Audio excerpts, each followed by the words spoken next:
आज हम एक ऐसे दस्तावेज पर बात कर रहे हैं जो हमें खान अब्दुल गफ्फार खान के जीवन की गहराई में ले जाता है।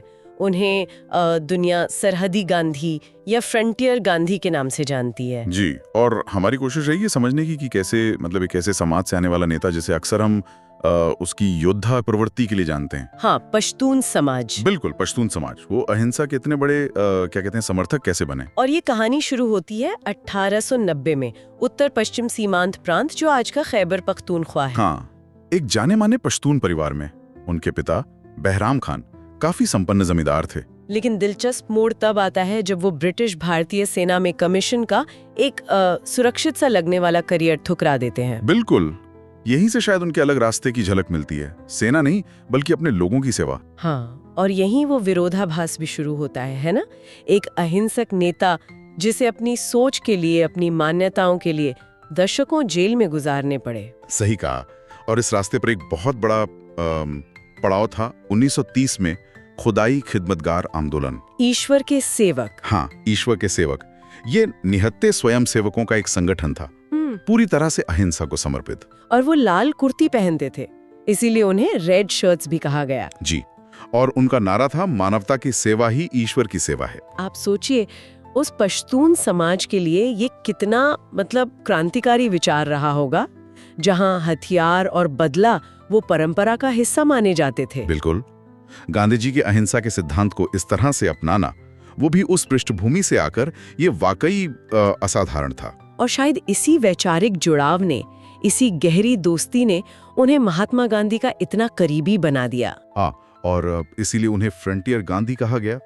ये सिर्फ नाम नहीं था, ये उनकी विचारधारा का प्रतीक बन गया था।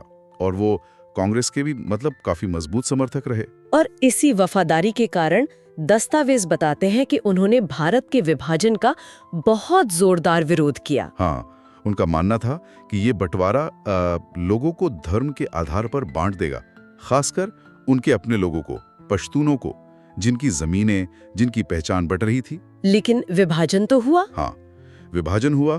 1947 के बाद वो पाकिस्तान में ही रहे। लेकिन उनका जो कांग्रेस समर्थक इतिहास था और संयुक्त भारत की उनकी जो सोच थी, वो उनके लिए मुश्किलें लेकर आई। बहुत मुश्किलें।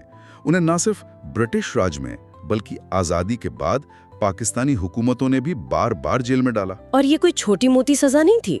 सुनने में आता है, और दस्तावेज भी इशारा करते हैं, कि उन्होंने अपनी जिंदगी के कुल 30 साल से ज्यादा सलाखों के पीछे बिताए। जी, 30 साल से भी ज्यादा। सोचिए जरा, एक इंसान जो पूरी तरह अहिंसा को समर्पित है, उसे अलग अलग सरकारें, चाहे वो ब्रिटिश हो या पाकिस्तानी, इतना बड़ा खतरा क्यों मानती रहीं? ये सवाल बहुत अहम है। उनकी कहानी के केंद्र में यही सवाल है। इतनी लंबी कैद, इतना विरोध, लेकिन इसके बावजूद वो लगातार अहिंसा, लोकतंत्र और पश्तूनों के अधिकारों और स्वायत्तता की बात करते रहे। रुके नहीं वो। आखिरकार दुनिया ने उनके योगदान को पहचाना भी। 1987 में उन्हें भारत रत्न मिला। हाँ, और वो एकमात्र गैर भारतीय नागरिक हैं जिन्हें ये सम्मान मिला है। ये अपने आप में उनके कद को दिखाता है। बिल्कुल, भारत की स्वतंत्रता संग्राम में उनका जो योगदान था, ये उसका भी प्रतीक था।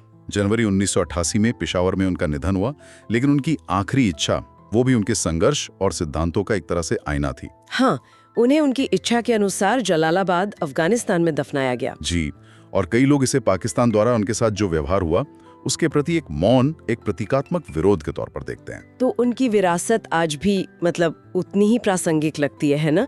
अहिंसक प्रतिरोध की ताकत, सांप्रदायिक सौहार्द की जरूरत, और जुल्म के सामने अपने सिद्धांतों पर टिके रहने का साहस, ये सब सीखने को मिलता है। बिल्कुल, उनका जीवन दिखाता है कि कैसे एक अकेला व्यक्ति भी मुश्किल से मुश्किल हालात में शांति और एकता के लिए लड़ सकता है। हाँ, और आज भी भारत हो, पाकिस्तान हो, अफगानिस्तान हो, जो लोग प्रगतिशील विचारों के हैं, वो उन्हें बहुत सम्मान से याद करते हैं। तो जाते जाते ये सवाल मन में छोड़ जाते हैं, क्या होता अगर खान अब्दुल गफ्फार खान की वो जो संयुक्त और अहिंसक भारत की दृष्टि थी, हाँ, उसे उस क्षेत्र में उस वक्त ज्यादा गहराई से अपनाया गया होता?